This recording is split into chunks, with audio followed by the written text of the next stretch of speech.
ഞായറാഴ്ച രാവിലെ തോറും നാം ആചരിച്ചു വരുന്ന ഈ ധ്യാന പരമ്പരയിലേക്ക് ഏവർക്കും സ്വാഗതം.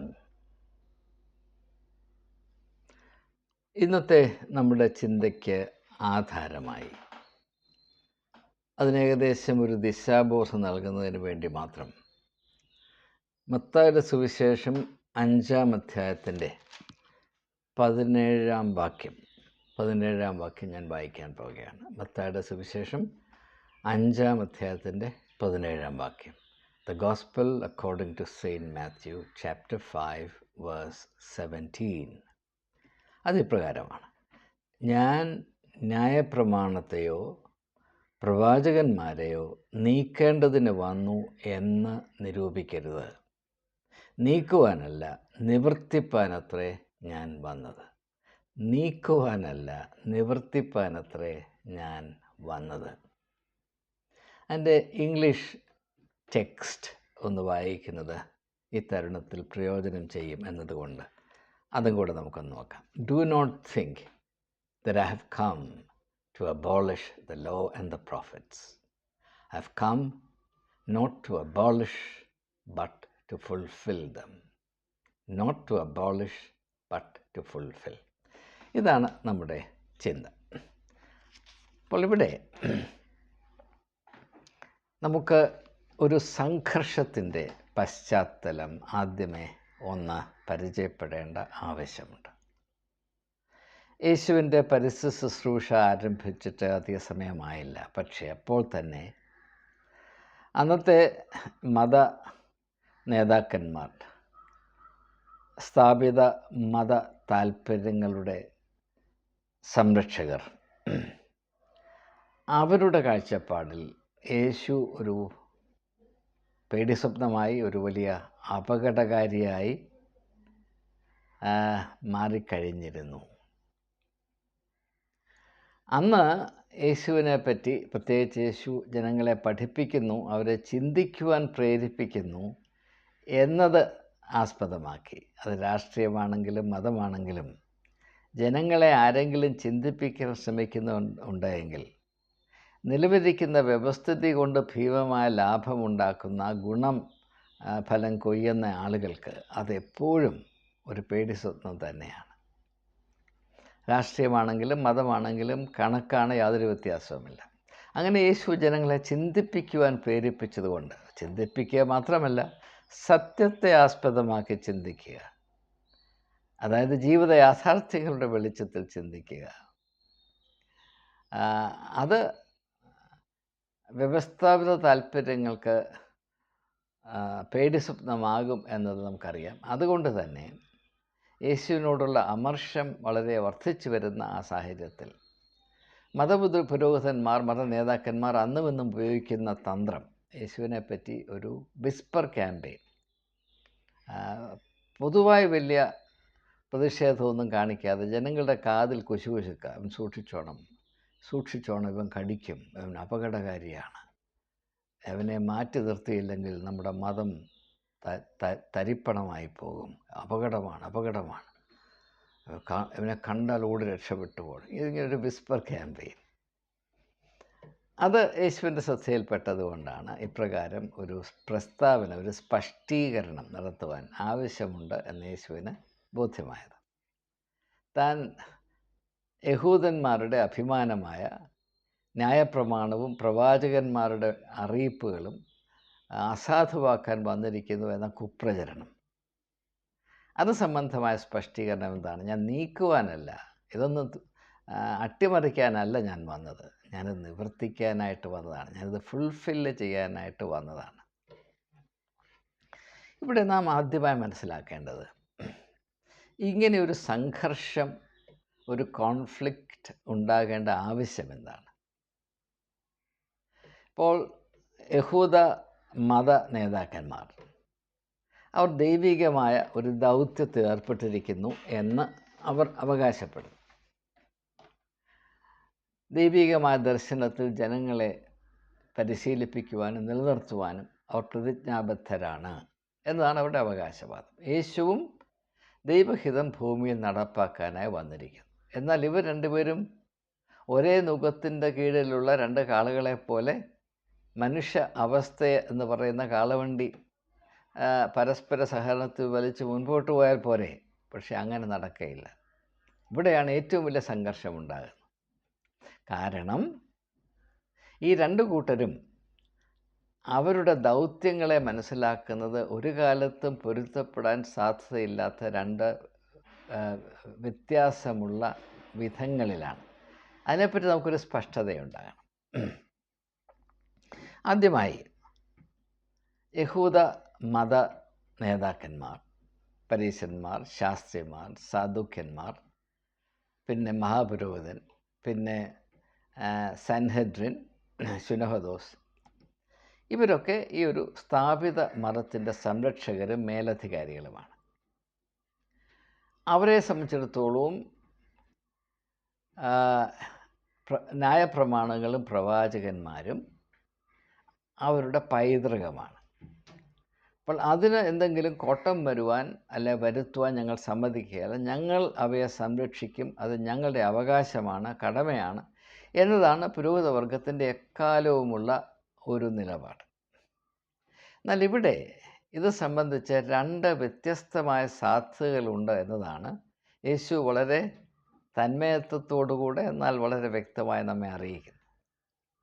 ഇപ്പോൾ മതപരമായൊരു പൈതൃകമുണ്ട്, അത് സംബന്ധമായ വലിയ സമ്പത്തുണ്ട്.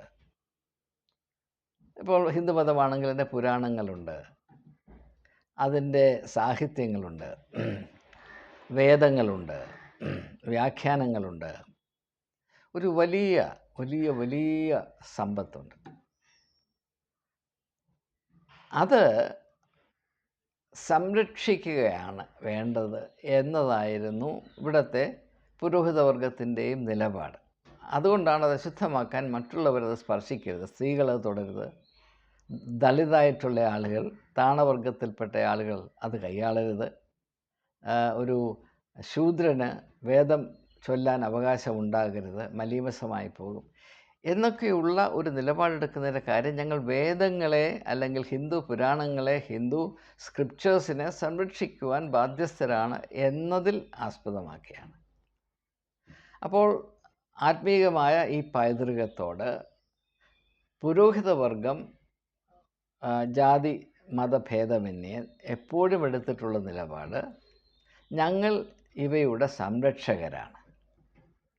എന്നാൽ ഇവിടെ നാം പ്രത്യേകം തിരിച്ചറിയേണ്ടത്, അതിലേക്കാണ് യേശു നമ്മെ ആഹ്വാനം ചെയ്യുന്നത്, ഈ സംരക്ഷിക്കുന്ന ആളുകൾ അതിനെ അറിയുകയോ പാലിക്കുകയോ ചെയ്യണമെന്നില്ല. ഇപ്പോൾ നിങ്ങളുടെ കയ്യിൽ 10 പവനുള്ളൊരു മാലയുണ്ട്, നിങ്ങളതിനെ സംരക്ഷിക്കുക. അപ്പോൾ നിങ്ങളുടെ വീട്ടിലൊരു ലോക്കറൊക്കെ വാങ്ങിച്ച് അതിനെ പൂട്ടി വച്ചിട്ടുണ്ട്. അതുകൊണ്ട് നിങ്ങളത് ഉപയോഗിക്കുന്നു എന്നർത്ഥമില്ല.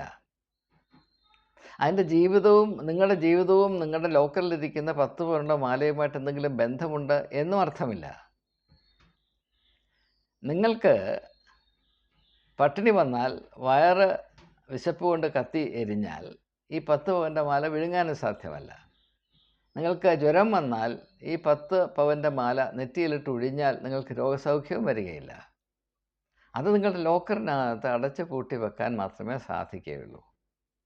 അതുപോലെയാണ് പുരോഹിതവർഗം ഒട്ടുമുക്കാലും മതപരമായ സമ്പത്തുക്കൾ സൂക്ഷിക്കാൻ എക്കാലത്തും ശ്രമിച്ചിട്ടുള്ളത്. സംരക്ഷിക്കാൻ താല്പര്യമുള്ളത് കൊണ്ട് അത് മനസ്സിലാക്കാനോ മനസ്സിലാക്കി അതിൻ്റെ സാധ്യതകൾ നിറവേറ്റുവാനോ താല്പര്യമുണ്ട് എന്ന് യാതൊരു അർത്ഥവുമില്ല, യാതൊരു സൂചനയുമില്ല. ആ ഒരു വ്യത്യാസത്തെയാണ് യേശു സൂചിപ്പിക്കുന്നത്. നിങ്ങളെ സംബന്ധിച്ചിടത്തോളം ന്യായപ്രമാണവും പ്രവാചകന്മാരും അവർ നൽകിയിട്ടുള്ള ഈ ആത്മീയമായ വലിയ പൈതൃകം, അതിനെ ഭൂതം നിധി കാക്കുന്നത് പോലെ നിങ്ങൾ കാത്തുകൊണ്ടിരിക്കുകയാണ്. പക്ഷേ ഇതെന്താണ് നമ്മെ വിളിച്ചറിയിക്കുന്നത്? ഇത് നമുക്ക് നൽകുന്ന ആത്മീയ ദർശനം എന്താണ്? ആ ദർശനത്തിൽ കൂടെ ഉരുത്തിരിഞ്ഞു വരുന്ന ദൗത്യം എന്താണ്? ഏത് വിധത്തിൽ മനുഷ്യ ജീവിതത്തെ ഇത് സ്വാധീനിക്കുകയും വ്യക്തികളെ ദൈവത്തോട് അടുപ്പിക്കുകയും അവരുടെ ജീവിതത്തെ ധന്യമാക്കുകയും തീർക്കാൻ സഹായിക്കും ഇവയെപ്പറ്റി നിങ്ങൾക്ക് യാതൊരു കരുതലുമില്ല. അതുകൊണ്ട് നിങ്ങൾ ഇതിൻ്റെയൊക്കെ സംരക്ഷകരായി സ്വയം അവതരിപ്പിക്കുമ്പോൾ, അതിൻ്റെ കസേരയിലിരുന്ന് രാജത്വം ചെയ്യുമ്പോൾ, നിങ്ങൾ മനസ്സിലാക്കേണ്ട കാര്യം, നിങ്ങൾ നടത്തുന്ന ഈ പ്രക്രിയകൾ യാതൊരു അർത്ഥമോ പ്രയോജനമോ പ്രസക്തിയോ ഇല്ലാത്തതാണ്. ഇത് നിങ്ങൾക്ക് ഗുണമുണ്ടാക്കും, മറ്റാർക്കും ഇതുകൊണ്ട് ഗുണമില്ല. ലോകത്തിലെ ഏറ്റവും മഹനീയമായ വേദങ്ങൾ നിങ്ങൾ ഒരു ലോക്കറുണ്ടാക്കി അടച്ചു പൂട്ടി അതിൻ്റെ താക്കോലും കൊണ്ട് 24 മണിക്കൂറും താക്കോല് താഴെ വെക്കാതെ കയ്യിൽ പിടിച്ചിരുന്ന ആരെയും കൊണ്ട് ഞാൻ തൊടാൻ സമ്മതിക്കയില്ല എന്ന് പറഞ്ഞ് സംരക്ഷിച്ചിരുന്നത് കൊണ്ട് വല്ല കാര്യമുണ്ടോ? നിങ്ങൾ പൂഴ്ത്തിവെച്ചിരിക്കുന്ന ഈ ഒരു വലിയ നിധിയുടെ യഥാർത്ഥ സമ്പത്ത് എന്താണ്, മൂല്യം എന്താണ് എന്ന് നിങ്ങൾക്കറിയാമോ? ഇത് വളരെ വ്യക്തമാകത്തക്കവണ്ണമുള്ള സംഭവം നമുക്കറിയാം. ലൂക്കോസിൻ്റെ സുവിശേഷം 10-ാം അധ്യായത്തിൽ ന്യായശാസ്ത്രിയുടെ അവസ്ഥ. അയൽക്കാരനാണ് എന്നറിയാൻ കഴിയാത്ത ന്യായശാസ്ത്രി. അവൻ നിയമങ്ങളെല്ലാം കാണാപ്പാഠം പഠിച്ചിട്ടുണ്ട്. പ്രവാചക പുസ്തകങ്ങൾ ഏത് പറഞ്ഞാലും അതിൽ നിന്ന് കാണാപ്പാഠം ഉദ്ധരിക്കാൻ അറിയാം.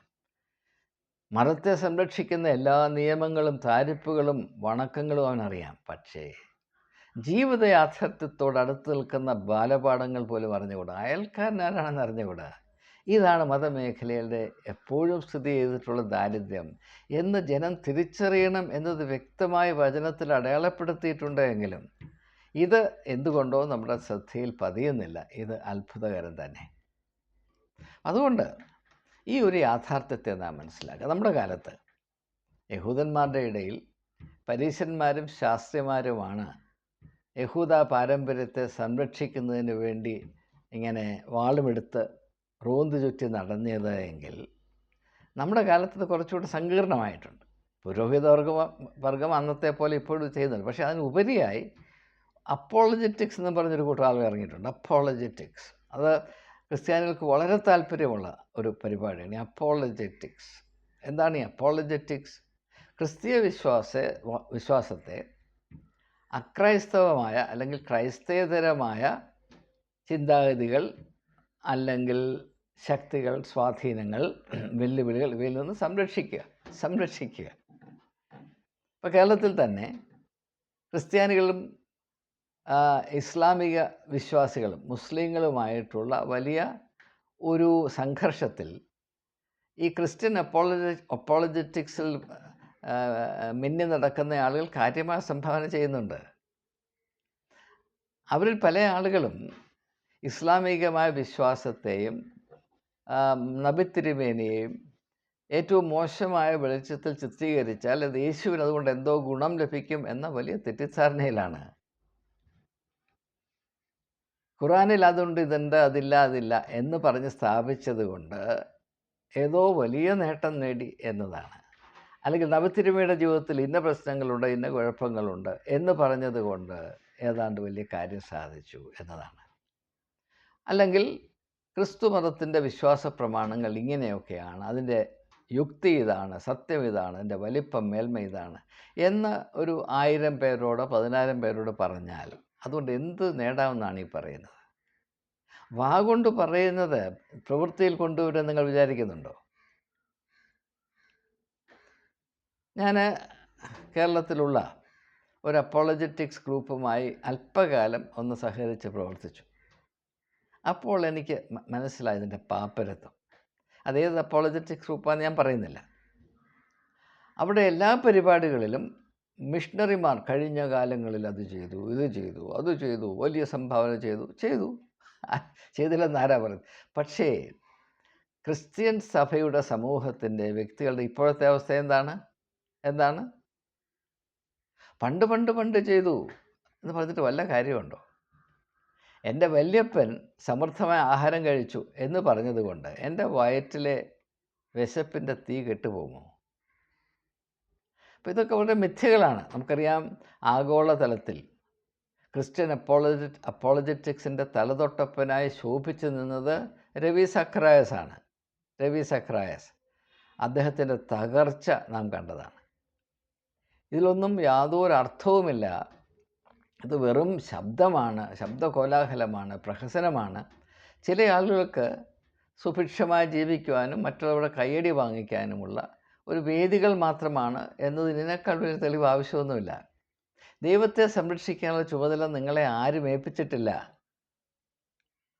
സ്വാമി വിവേകാനന്ദൻ ഹിന്ദുക്കളോട് ചോദിക്കുന്നൊരു ചോദ്യമുണ്ട്. ഞാൻ എൻ്റെ ഒരു വീഡിയോയിൽ അത് പറഞ്ഞിരുന്നു. നിങ്ങൾ എന്താണ് വിചാരിച്ചിരിക്കുന്നത്? അതായത് അദ്ദേഹം ആരാധിക്കുന്ന മദർ കാളി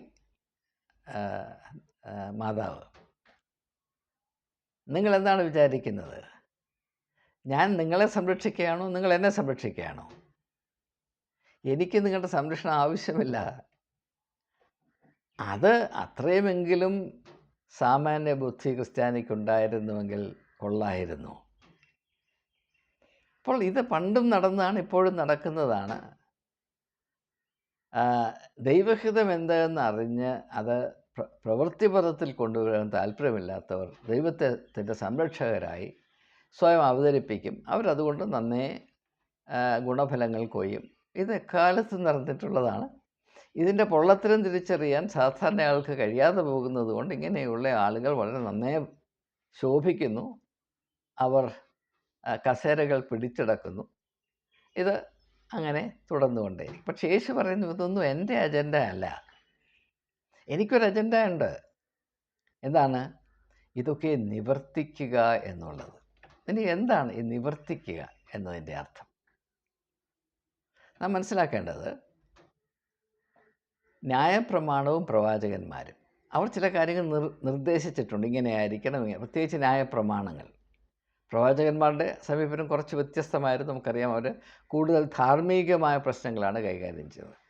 അധർമ്മം, അനീതി, അസത്യം, ഇങ്ങനെയുള്ള അഴിമതി, ഇങ്ങനെയുള്ള കാര്യങ്ങൾ. ദൈവീകമെന്ന് പറഞ്ഞ് നിങ്ങൾ അഭിനയിച്ച് നടന്നിട്ടും നിങ്ങളുടെ പ്രവൃത്തികൾ ഇപ്രകാരം അന്ധകാരത്തിൻ്റെ ആത്മാക്കളുടേതാണല്ലോ എന്ന ഒരു വലിയ വിലാപം. അതാണ് പ്രവാചക പുസ്തകങ്ങൾ നിറഞ്ഞു നിൽക്കുന്നത്. അതിന് വിവിധ മുഖങ്ങളുണ്ട്, രീതികളുണ്ട്, തോതുകളുണ്ട്. ഞാൻ അതിലേക്ക് പോകുന്നില്ല. അപ്പോൾ ഈ ന്യായപ്രമാണങ്ങൾ, മതപരമായ നിയമങ്ങൾ നോക്കുമ്പോൾ ഇതിന് രണ്ട് തട്ടങ്ങളുണ്ട്. അതാണ് യേശു മനോഹരമായി ഈ 5-ാം അധ്യായത്തിൽ തന്നെ സൂചിപ്പിക്കുന്നത്. സമയം അനുവദിക്കുന്നതനുസരിച്ച് നമുക്കൊന്ന് പെട്ടെന്ന് പരിഗണിക്കാൻ എന്ന് ശ്രമിക്കാം. നിയമത്തിൻ്റെ ഒരു പ്രശ്നം അതെപ്പോഴും ബാഹ്യതയിൽ മാത്രം തങ്ങി നിൽക്കും എന്നതാണ്. ഇപ്പോൾ ഒരുത്തൻ എ കിൽഡ് ബി, എ എന്ന് പറയുന്ന മനുഷ്യൻ ബി എന്ന മനുഷ്യനെ കൊന്നു. അവൻ നിയമത്തിൻ്റെ കീഴിൽ പിടിക്കപ്പെടാത്തിടത്തോളം കാലം അവന് പ്രശ്നമൊന്നുമില്ല. അവൻ്റെ മനസാക്ഷിയിൽ ചോര പിടിക്കുന്നുണ്ട്, പക്ഷെ അത് പ്രശ്നമല്ല, സമൂഹത്തിലെ പ്രശ്നമല്ല. ഈ ഒരു വിഷയം വളരെ അത്ഭുതകരമായി ചിത്രീകരിച്ചുകൊണ്ടാണ് ഡോസ്റ്റോവസ്കി കുറ്റവും ശിക്ഷയും എന്ന നോവൽ എഴുതുന്നത്, ക്രൈം ആൻഡ് പണിഷ്മെൻറ്റ്. അതിനകത്ത് റഷ്കോൾനിക്കോവ്, റോഡിയോ റൊമാനോവിച്ച് റഷ്കോൾനിക്കോവ് എന്ന് പറയുന്ന ഒരു യൂണിവേഴ്സിറ്റി ഡ്രോപ്പ് ഔട്ട് 2 സ്ത്രീകളെ കൊല്ലുന്നു. എന്നാൽ അവനങ്ങനെ കൊന്ന ശേഷം ദീർഘനാൾ നിയമം അവനെ പിടിക്കാതെ അവൻ്റെ അവസ്ഥയുമായി മല്ലിടുകയാണ്. ഇപ്പം സമൂഹത്തിൻ്റെ ദൃഷ്ടിയിൽ അവൻ കുറ്റവാളിയല്ല. അവൻ്റെ അനുഭവത്തിൽ, അവൻ്റെ മനസാക്ഷിയുടെ കോടതിയിൽ അവൻ കുറ്റാരോപിതനാണ്. അങ്ങനെ സമൂഹം അവനോട് നോർമലായി ഇടപെടും തോറും അവൻ കൂടുതൽ അബ്നോർമലായി പോവുകയാണ്. അത് മനോഹരമാണ് ചിത്രീകരണം. ഞാൻ ആവർത്തിക്കട്ടെ, സമൂഹം അവനെ നോർമലായിട്ട് ട്രീറ്റ് ചെയ്യുന്തോറും അവൻ അബ്നോർമലായി പോവുകയാണ്. കാരണം അത് മുഴുവൻ അസത്യത്തിൽ അധിഷ്ഠിതമാണ്. അതുകൊണ്ട് അവസാനം തൻ്റെ ഈ യാഥാർത്ഥ്യം വെളിപ്പെടുത്തുവാൻ അവൻ നന്നേ ആഗ്രഹിക്കുന്നു. അതിൻ്റെ മറ്റു വിശദാംശങ്ങളിലേക്ക് ഞാൻ പോകുന്നില്ല. അതെങ്ങനെയാണ് പിന്നെ സംഭവിക്കുന്നത്, അത് അതിമനോഹരമാണ്. നിങ്ങൾ കഴിയുമെങ്കിൽ അത് വായിക്കുക, ക്രൈം ആൻഡ് പണിഷ്മെൻറ്റ് ബൈ ഫ്യോദോർ ഡോസ്റ്റോവസ്കി. അപ്പോൾ ഇത് നിയമത്തിൻ്റെ കണ്ണിൽ നിങ്ങൾ പിടിക്കപ്പെടാതിരുന്നാൽ ഒരു പ്രശ്നവുമില്ല. അതുകൊണ്ടാണ് വളരെ ലാഘവത്തോടെ പലരും പറയുന്നത് 10 കൽപ്പനയുണ്ട്, എന്നാൽ 11ാമത്തെ ഒരു കൽപ്പനയുണ്ട്, ഈ 10 കൽപ്പനയെ ലംഘിച്ച പക്ഷേ പിടി കൊടുക്കരുത് എന്ന് പറയും. നിയമത്തിന് അങ്ങനെ ഒരു പ്രശ്നമുണ്ട്, ബാഹ്യത. നമുക്കറിയാം, മതത്തിൽ ആകമാനം നിൽക്കുന്നത് ബാഹ്യതയാണ്. അത് അങ്ങനെയാണ് കപടഭക്തി ഉണ്ടാകുന്നത്. അപ്പം എൻ്റെ ഹൃദയത്തിൽ ദൈവത്തിന് സ്ഥാനമുണ്ടോ ഇല്ലയോ, ദൈവഹിതം അറിഞ്ഞ് അതനുസരിക്കാൻ എനിക്ക് മനസ്സുണ്ടോ ഇല്ലയോ, അതൊന്നും പ്രശ്നമല്ല. മറ്റുള്ളവർ കാണുമ്പോൾ അവരുടെ ദൃഷ്ടിയിൽ ഞാൻ ഭക്തനാണ് എന്ന് കാണത്തക്കവണ്ണം ഭക്തിയുടെ ഒരു പരിവേഷമാണ് ഞാൻ നടന്നാൽ ഞാൻ രക്ഷപ്പെട്ടു, ഞാൻ മിടുക്കനാണ്, ഞാൻ ജീവിക്കുന്ന ഒരു വിശുദ്ധനാണ്. അങ്ങനെയാണ് നമ്മുടെ ഇടയിൽ അതിവിശുദ്ധ ഭാവ എന്നൊക്കെ പറഞ്ഞ് നടക്കുന്ന ആളുകൾ. അവിടെ വിശുദ്ധി എന്താണെന്ന് ദൈവം അറിയുന്നു. ഇതെല്ലാം ബാഹ്യമാണ്. ഇങ്ങനെ ചില വലിയ വേഷഭൂഷാദികൾ ഇടുന്നത് കൊണ്ട് താൻ വിശുദ്ധനാണ് എന്ന് പറയുന്നതാണ്. അത് മതത്തിൻ്റെ പ്രത്യേകതയാണ്. ഞാനൊരു വ്യക്തിയെ കുറ്റം പറയുകയല്ല. മതം അങ്ങനെ മാത്രം ബാഹ്യത കൊണ്ട് മാത്രം നിന്ന് പോകുന്ന ഒരു നാടകവേദിയാണിത്. ഏത് മതവും അങ്ങനെ തന്നെയാണ്, യാതൊരു സംശയവും വേണ്ട. അപ്പോൾ അതിൽ നിന്ന് വ്യത്യസ്തമായ മറ്റൊരു ദിശയിലേക്ക് നമുക്ക് പോകേണ്ടതുണ്ട് എന്നാണ് ഈശോ പറയുന്നത്. ഇത് നിങ്ങളിപ്പോൾ ഇത് ബാഹ്യമായ ഈ ഒരു പ്രഹസനത്തിൽ നിർത്തിയിരിക്കുന്നു. ഒരിക്കലും ഇതതിൻ്റെ പൂർത്തീകരണത്തിലെത്തുകയില്ല, ഇത് നിവൃത്തിയാക്കപ്പെടുകയില്ല. It will never be fulfilled. It will only be preserved in the museum of hypocrisy. കപടഭക്തിയുടെ മ്യൂസിയത്തിൽ ഇവയൊക്കെ സംരക്ഷിച്ചു വെക്കാമെന്നല്ലാതെ ആത്മാവിലും സത്യത്തിലും ഇതിൻ്റെ ആത്മീയ അന്തസത്ത പൂർത്തീകരിക്കപ്പെടുന്ന അല്ലെങ്കിൽ പൂർത്തീകരിക്കപ്പെടുന്ന അവസ്ഥയിലേക്ക് പുരോഗമിച്ചുകൊണ്ടേ ഇരിക്കുന്ന ആ ഒരു സത്യസന്ധമായ അവസ്ഥയിലേക്ക് ഇത് ആയിത്തീരുവാൻ നിങ്ങളുടെ കാലത്ത്, നിങ്ങളുടെ കാർമ്മികത്വത്തിൽ ഇത് സാധ്യമല്ല എന്നാണ് യേശു പറയുന്നത്. ഞാനോ ഇത് ഈ കപടഭക്തിയുടെ മ്യൂസിയം സംരക്ഷിക്കുന്ന ആളല്ല. ഇതിനെ മ്യൂസിയത്തിൽ നിന്ന് ഇറക്കി ജനങ്ങളുടെ അനുഭവത്തിലേക്ക് കൊണ്ടുവന്ന് ഇതിൻ്റെ യഥാർത്ഥ ഗുണഫലങ്ങൾ എന്താണെന്ന് ജനം അനുഭവിക്കത്തക്കവണ്ണം അവരുടെ ജീവൻ്റെ വെളിച്ചമായി, അവരുടെ ആത്മീയ അപ്പമായി ഇവ പരിവർത്തിക്കപ്പെടേണ്ടതിന് അയക്കപ്പെട്ട ദൈവദാസനാണ് ഞാൻ എന്നാണ് യേശു പറയുന്നത്. അപ്പോൾ ഇതിൻ്റെ അർത്ഥം കുറച്ചുകൂടെ മനസ്സിലാകുന്നതിന് ഈ 5-ാം അധ്യായത്തിൽ തന്നെയുള്ള 5-6 കാര്യങ്ങൾ യേശു പറയുന്നത് ഇനി വളരെ വളരെ ഹ്രസ്വമായി മാത്രം ഒന്ന് സൂചിപ്പിക്കാനേ സാധ്യമാകുകയുള്ളൂ. അതുകൊണ്ട് ആദ്യമായി യേശു പറയുന്നത് 21-ാം വാക്യം, കൊല ചെയ്യരുത് എന്നും ആരെങ്കിലും കൊല ചെയ്താൽ ന്യായവിധിക്ക് യോഗ്യമാകുമെന്നും പൂർവന്മാരോട് അരുളിച്ചെയ്തത് നിങ്ങൾ കേട്ടിട്ടുണ്ടല്ലോ. ഞാനോ നിങ്ങളോട് പറയുന്നത്, സഹോദരനോട് കോപിക്കുന്നവനെല്ലാം ന്യായവിധിക്ക് വിധേയനാകും. ഇതാണ് ഞാൻ പറയുന്നത്. ഇപ്പോൾ കൊല ചെയ്യുക എന്നത് ഒരു സാമൂഹ്യ അവസ്ഥയാണ്. അതായത് മറ്റുള്ളവർ കണ്ടുപിടിച്ചു, ഒരുത്തൻ മറ്റൊരുത്തനെ കൊന്നു കഴിഞ്ഞാൽ മറ്റുള്ളവർ അവൻ്റെ കുറ്റകൃത്യം തിരിച്ചറിഞ്ഞെങ്കിൽ മാത്രമേ ഞാൻ കൊലയാളിയാകത്തുള്ളൂ. അതുവരെ അവൻ മാന്യനാണ്.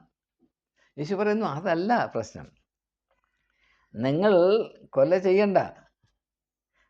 സഹോദരനെപ്പറ്റി നീ കോപം നിൻ്റെ മനസ്സിൽ കൊണ്ടു നടന്നാൽ നീ കൊലയാളിയാണ്.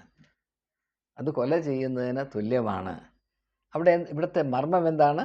ബാഹ്യമായ അവസ്ഥ കൊണ്ടല്ല അറിയേണ്ടത്, ആന്തരികമായ അവസ്ഥയുടെ സത്യമാണ് ദൈവം അറിയുന്നത്. അത് ദാവീദ് രാജാവ് 51-ാം സങ്കീർത്തനത്തിൽ പറയുന്നുണ്ട്. അന്തരേന്ദ്രിയങ്ങളുടെ സത്യമല്ലോ നീ ഇച്ഛിക്കുന്നത്. 10-ാം വാക്യമാണെന്നാണ്, 51-ാം സങ്കീർത്തനം 10-ാം വാക്യമെന്നാണ് എൻ്റെ ഓർമ്മ. അന്തരേന്ദ്രിയങ്ങളുടെ സത്യമല്ലോ, ശുദ്ധിയല്ലോ നീ ആഗ്രഹിക്കുന്നു. അത് ആ തലത്തിൽ മാത്രമേ ഇത് പൂർത്തിയാക്കപ്പെടുകയുള്ളൂ, നിവർത്തിയാക്കപ്പെടുകയുള്ളൂ, ഫുൾഫിൽ ചെയ്യുകയുള്ളൂ എന്നാണ് യേശു പറയുന്നത്. ഇത് വളരെയധികം വിശദീകരിക്കേണ്ട ആവശ്യമുണ്ടെങ്കിലും സമയത്തിൻ്റെ പരിമിതി കൊണ്ട് ഞാൻ അടുത്ത ഉദാഹരണത്തിലേക്ക് പോവുകയാണ്. രണ്ടാമതായിട്ട് യേശു പറഞ്ഞ 27-ാം വാക്യം, വ്യഭിചാരം ചെയ്യരുത് എന്ന് അരുളി ചെയ്തത് നിങ്ങൾ കേട്ടിട്ടുണ്ടല്ലോ. ഞാനോ നിങ്ങളോട് പറയുന്നത്, സ്ത്രീയെ മോഹിക്കേണ്ടതിന് അവളെ നോക്കുന്നവനെല്ലാം ഹൃദയം കൊണ്ട് അവളോട് വ്യഭിചാരം ചെയ്തിരിക്കുന്നു. അതേ തത്വമാണ്. ബാഹ്യമായ ആ ഒരു നാടകം, വെള്ള തേച്ച ശവക്കലറ എന്ന് പറയുന്ന ആ അവസ്ഥ, അതുകൊണ്ടായില്ല. നിൻ്റെ ഉള്ളിൽ എന്താണ് ഇരിക്കുന്നത്? അപ്പം ബാഹ്യമായ ആ ഒരു അപ്പിയറൻസും ആന്തരികമായ അവസ്ഥയും തമ്മിലുള്ള പൊരുത്തമാണ് ഈ നിവൃത്തിയാക്കുന്നതിൻ്റെ തത്വം. When external appearance and internal reality become one, it gets fulfilled. അതാണ് ഇന്നത്തെ വളരെ മനസ്സിലാക്കാൻ വലിയ പ്രയാസം ഉണ്ടാകേണ്ട കാര്യമൊന്നുമില്ല. പക്ഷേ മതത്തെ സംബന്ധിച്ചിടത്തോളവും എപ്പോഴും ബാഹ്യമായ അവതരണവും ആവിഷ്കാരവും പ്രഹസനവും മാത്രമേ ഉള്ളൂ. ഇതൊന്നും ഈ പറയുന്ന ഒരു തത്വവും പ്രായോഗികമായ അനുഭവത്തിൽ കൊണ്ടുവരുവാൻ ഇതിനകത്ത് ഈ സംവിധാനത്തിൽ സാധ്യമല്ല എന്നതാണ് യേശു പറയുന്നത്. അതുകൊണ്ടാണ് ഞാനിത് നിവൃത്തിയാകുവാനായി വന്നത്. അപ്പോൾ നിങ്ങൾ പറയുന്ന നിങ്ങളുടേതായ അജണ്ട കൊണ്ട് നിങ്ങൾ അവിടെ ഇരിക്കും. നിങ്ങൾ ഈ മ്യൂസിയത്തിലെ പ്രവർത്തകരാണ്, അതിൻ്റെ സംരക്ഷകരാണ്, അതിൻ്റെ എംപ്ലോയീസാണ്. ഞാനതിന് വന്നതല്ല, എനിക്ക് വേറെ ജോലിയുണ്ട്, എനിക്കൊരു ദൗത്യമുണ്ട്. ഇനി മൂന്നാമതായിട്ട് യേശു പറയുന്നത് 31-ാം വാക്യം, ആരെങ്കിലും ഭാര്യയെ ഉപേക്ഷിച്ചാൽ അവൾക്ക് ഉപേക്ഷാപത്രം കൊടുക്കട്ടെ എന്നല്ല ചെയ്തിട്ടുണ്ടോ? ഞാനോ നിങ്ങളോട് പറയുന്നത്, പരസംഗം ഹേതുവായിട്ടല്ലാതെ ഭാര്യ ഉപേക്ഷിക്കുന്നവനെല്ലാം അവളെ കൊണ്ട് വ്യഭിചാരം ചെയ്യിക്കുന്നു.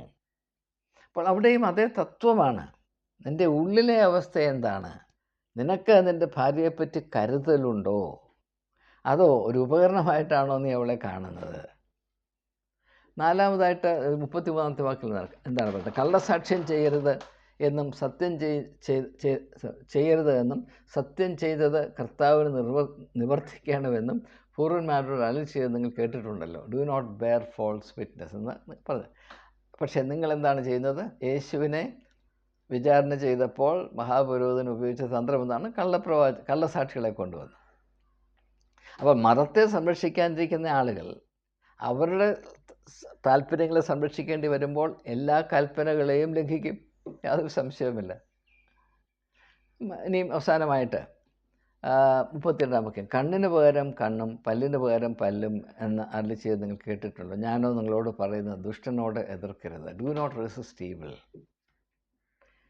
അപ്പോൾ നമ്മുടെ ആന്തരികമായ അവസ്ഥ, അതിൻ്റെ സത്യം, ആത്മാവിലും സത്യത്തിലും എന്ന ആ ഒരു ഫ്രേസ് ഇതുകൂടെ വരുമ്പോൾ മാത്രമേ ഒരു മത പാരമ്പര്യം, എ സ്പിരിച്വൽ ഹെറിറ്റേജ് യഥാർത്ഥത്തിൽ ഫുൾഫിൽ ചെയ്യപ്പെടുകയുള്ളൂ, അത് നിർവഹിക്കപ്പെടുകയുള്ളൂ എന്നാണ് യേശുവിൻ്റെ പക്ഷം. നമ്മെ സംബന്ധിച്ചിടത്തോളം നമ്മുടെ മതപരമായ ജീവിതം ഒന്ന് അവലോകനം ചെയ്താൽ അത് ഏതാണ്ട് 100% ചില കടമകൾ നിർവഹിക്കുന്നു. സുഹൃത്തുക്കളെ, ഇത് മനസ്സിലാക്കാൻ ഒരു പ്രയാസവും ഉണ്ടാകുകയില്ല. കടമകൾ എന്ന് പറഞ്ഞാൽ ബാഹ്യത മാത്രമാണ്. ഇപ്പോൾ ഞായറാഴ്ച കടമയുടെ നിർബന്ധം കൊണ്ട് നമ്മൾ പള്ളിയിലേക്ക് പോകുന്നു. പള്ളി മണിയടിക്കുമ്പോൾ നമ്മുടെ കടമ നമ്മുടെ ഉള്ളിൽ കിടന്ന് പിടയ്ക്കുന്നു, നമ്മളങ്ങോട്ട് പോകുന്നു.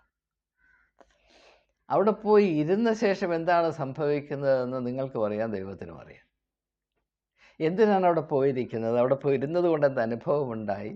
എന്ത് ആത്മീയമായ ദർശനത്തോടുകൂടെ ഭവനത്തിലേക്ക് പോകുന്നു എന്നത് ഈ ആരാധന നടത്തുന്ന പള്ളി സംരക്ഷിച്ച് വരുന്ന പുരോഹിതനോ പുരോഹിതൻ്റെ യജമാനനായ മെത്രാനോ ഒരു പ്രശ്നമേ അല്ല. പക്ഷേ അത് നിങ്ങൾക്ക് പ്രശ്നമാകണം. നിങ്ങൾക്കും പ്രശ്നമില്ലെങ്കിൽ എന്ത് പറയാനാണ്? അപ്പോൾ ഈ ബാഹ്യമായ ആചാരങ്ങളെ അതുപോലെ നിർവഹിക്കുന്നത് കൊണ്ട് നാം എന്തോ നേടിയെടുത്തു എന്നുള്ള ഈ മിഥ്യ, അത് ഉപേക്ഷിക്കേണ്ട നാൾ എന്നേ കഴിഞ്ഞിരിക്കുന്നു. വെറും ആചാരങ്ങൾ അനുസരിച്ച് മാത്രമാണ് നാം പള്ളി ആരാധനയ്ക്ക് പോകുന്നതെങ്കിൽ അങ്ങനെ പോകാതിരിക്കുന്നതാണ് നല്ലത്. അപ്പോൾ നാം പള്ളിയിൽ പോകുമ്പോൾ ആരാധനയ്ക്ക് പങ്കെടുക്കാനാണ് പോകുന്നത് എങ്കിൽ അവിടെ നടക്കുന്നത് സത്യ ആരാധനയാണ് എന്ന് ഉറപ്പുവരുത്താനുള്ള ചുമതല നമുക്കുണ്ട്. ദൈവത്തെ ആത്മാവിലും സത്യത്തിലുമാണ് നമസ്കരിക്കുന്നത് എങ്കിൽ ദൈവബോധം ഞായറാഴ്ച 1.5 മണിക്കൂർ മാത്രമല്ല, ഈ 7 ദിവസവും ഉണ്ടായിരിക്കണം. സഭയുടെ പ്രവർത്തനങ്ങളുടെ എല്ലാ അംശങ്ങളെയും തട്ടങ്ങളെയും ഈ ദൈവബോധം രൂപീകരിക്കുകയും പരിശുദ്ധമായി കാത്തുസൂക്ഷിക്കുകയും ചെയ്യും. അങ്ങനെയെങ്കിൽ അവിടെ പോയി ആരാധിക്കുന്നതിൽ അർത്ഥമുണ്ട്. ഇത് ഞായറാഴ്ച ഒരു ദൈവവും മറ്റുള്ള 6 ദിവസവും പല മാമോനുകളും എന്ന ഒരു രീതിയിൽ പോയി കഴിഞ്ഞാൽ ഇത് വെറും ആചാരം മാത്രമല്ലേ? ഇത് നിങ്ങൾ എത്ര നൂറ്റാണ്ടുകൾ ആവർത്തിച്ചാലും ഇതുകൊണ്ട് അർത്ഥമില്ല. ഇത് വെറും മതപരമായ ചപ്പും ചവറുമാണ് എന്ന ഒരു തിരിച്ചറിവാണ് നമുക്കിതിൽ കൂടെ ഉണ്ടാകേണ്ടത്. അപ്പോൾ അതുകൊണ്ട് നമ്മുടെ സമീപനത്തിൽ കാര്യമായൊരു വ്യത്യാസം വരണം. നാം ചെറുപ്പം മുതൽ ഇന്ന് വരെ പരിശീലിപ്പിക്കപ്പെട്ടതെല്ലാം ആചരിക്കുക, ആചാരങ്ങൾ അതുപോലെ നിലനിർത്തുക. ഒരാചാരവും കൈവിട്ടു പോകാൻ ഇടയാകരുത്. മുറുക്കി പിടിച്ചോണം, മുറുക്കി പിടിച്ചോണം. തികച്ചും അർത്ഥശൂന്യമായ മനുഷ്യൻ്റെ അന്തസ്സിനെ കൊഞ്ഞനം കാണിക്കുന്ന ആചാരങ്ങൾ അത് അള്ളിപ്പിടിച്ച് നിൽക്കുകയാണ്. അതുകൊണ്ട് ആർക്കെന്ത് പ്രയോജനമുണ്ട്, എന്തെങ്കിലും അർത്ഥമുണ്ടോ, ആത്മീയമായ എന്തെങ്കിലും വെളിച്ചമുണ്ടോ, പ്രയോജനമുണ്ടോ, ഇതൊന്നും നമുക്ക് പ്രശ്നമല്ല. ആചാരം, ഞങ്ങളുടെ ആചാരം, ഞങ്ങളുടെ പൂർവികന്മാർ ഞങ്ങൾക്ക് കൈമാറിയ ആചാരം, അതുപോലെ അന്ന് അതിൽ നിന്ന് കുറച്ചുകൂടെ നമുക്ക് മുൻപോട്ട് പോകാമെന്ന് പറയുന്നതിനെ പിടിച്ച് കുരിശുണ്ടെങ്കിൽ തറയ്ക്കും, അല്ലെങ്കിൽ നാക്ക് കൊണ്ട് തറച്ച് കളയും. ഈ ഒരവസ്ഥ മാറിയിട്ടില്ല. അതിനെപ്പറ്റി സാധാരണ ജനങ്ങൾ, വിശ്വാസികൾ ബോധവാന്മാരായിരിക്കണം, ബോധമുള്ളവരായിരിക്കണം.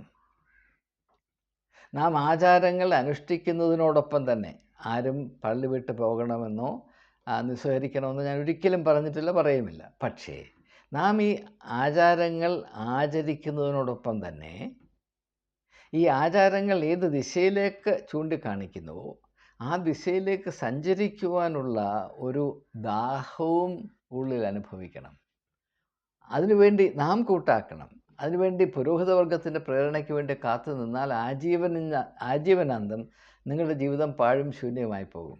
അത് നിങ്ങളുടെ കടമയാണ്, നിങ്ങളുടെ ചുമതലയാണ്. അതിന് തക്കതായ പ്രേരണ വചനത്തിൽ കൂടെ നിങ്ങൾക്ക്, യേശുവിൻ്റെ പഠിപ്പിക്കൽ കൂടെ നിങ്ങൾക്ക് എനിക്ക് പ്രാപിക്കാനിടയുണ്ട്, നൽകി കഴിഞ്ഞതാണ്. അത് വേണ്ടതുപോലെ പ്രയോജനപ്പെടുത്തണം എന്ന് മാത്രം അഭ്യർത്ഥിക്കാനാണ് ഞാൻ ഈ ധ്യാനം ഇന്നേ ദിവസം ചെയ്യുന്നത്. അതുകൊണ്ട് ഈ രണ്ട് സമീപനങ്ങളെ വ്യക്തമായി മനസ്സിലാക്കുക. അപ്പം നമുക്ക് വേദപുസ്തകമുണ്ട് എന്ന് പറഞ്ഞിട്ട് ഒരു കാര്യവുമില്ല. ഇതിൽ വേദപുസ്തകത്തെ നല്ലതായിട്ട് ബൈൻഡൊക്കെ ചെയ്ത് നല്ലൊരു കണ്ണാടി ഷെൽഫിൽ കാത്തു സൂക്ഷിക്കുന്നത് കൊണ്ട് വലിയ കാര്യമൊന്നുമില്ല. ഇതിനകത്തുള്ള ഏതെങ്കിലും ഒരാശയം ജീവിതത്തിൽ പ്രാവർത്തികമാക്കുവാൻ, അതിൻ്റെ അർത്ഥം അങ്ങേ അറ്റം വരെ അന്വേഷിപ്പാൻ നമുക്ക് കഴിഞ്ഞുവെങ്കിൽ നാം ധന്യരായി. അതാണ് നിർവഹിക്കുക എന്ന് പറഞ്ഞാൽ, ഫുൾഫിൽ ചെയ്യുക എന്ന് പറഞ്ഞാൽ. ഒറ്റ ആശയം നിർവഹിപ്പാൻ, നിവർത്തിക്കുവാൻ, ഫുൾഫിൽ ചെയ്യാൻ നമുക്ക് കഴിഞ്ഞെങ്കിൽ അത് മാത്രം മതി. ഞാൻ 1994 മദർ തെരേസയുമായി മദർ ഹൗസിൽ വെച്ച് കണ്ട് അല്പം ദീർഘമായ സംഭാഷണം നടത്തിയ പശ്ചാത്തലത്തിൽ ഞാൻ അനുഗ്രഹിക്കപ്പെട്ട ആത്മാവിനോട് ചോദിച്ചു, നിങ്ങളുടെ ജീവിതത്തിൻ്റെ ദർശനം എന്താണ്, അതിൻ്റെ തിയോളജി എന്താണ്, അതിൻ്റെ ഫിലോസഫി എന്താണ്? അതുപോലെ എനിക്കതൊന്നും അറിയില്ല, എനിക്ക് ഒറ്റ കാര്യമേ അറിയത്തുള്ളൂ. അരിഷ്ടത അനുഭവിക്കുന്ന വ്യക്തികളോട് യേശു സമീപസ്ഥനാണ്. എൻ്റെ ജീവിതം മുഴുവനും ഈ ഒരൊറ്റ ആശയത്തെ അന്വേഷിച്ചിട്ടുള്ള യാത്രയാണ്. അതെന്നെ നന്നേ ചിന്തിപ്പിച്ചു. ആ ഒരു ഒറ്റ ആശയത്തെ അതിൻ്റെ പൂർണ്ണതയിലെത്തിക്കുവാൻ 42 വർഷം മദർ തെരേസ അധ്വാനിച്ചതിൻ്റെ ഫലമായിട്ടാണ് 20-ാം നൂറ്റാണ്ട് കണ്ട ഏറ്റവും മഹനീയമായ വ്യക്തിത്വം അമേരിക്കൻ പ്രസിഡൻ്റായ അന്നത്തെ ക്ലിൻ്റൺ ആയിരുന്നു. ക്ലിൻ്റൺ അല്ല, മഹാത്മാഗാന്ധിക്ക് പോലും നമ്പർ 2 ആണ് ഗാലപ്പ് പോളിൽ അമേരിക്കയിൽ സ്ഥാനം കിട്ടിയത്. നമ്പർ 1 മദർ തെരേസയായിരുന്നു. ഒരൊറ്റ ആശയം കൊണ്ട് ഈ ലോകത്തെ കീഴടക്കിയ ഒരു വനിത. അത് മനസ്സിൽ വെച്ചുകൊണ്ടാണ് ഞാൻ പറയുന്നത്, ഞാൻ നീക്കുവാനല്ല, ഞാൻ നിവർത്തിക്കുവാനാണ് വന്നത് എന്ന് പറഞ്ഞ യേശു. ആ യേശുവിനെ അനുഗമിച്ച ഒരു സ്ത്രീ, അവരുടെ പേരാണ് മദർ തെരേസ. ഇതിലൊക്കെ വലിയ അർത്ഥങ്ങളുണ്ട് എന്ന് മാത്രം വിനീതമായി ഒരിക്കൽ കൂടെ അവരെ ഓർമ്മിപ്പിച്ചുകൊണ്ട് വാക്കുകൾ ഉപസംഹരിക്കുന്നു. നമുക്ക് വീണ്ടും കാണാം.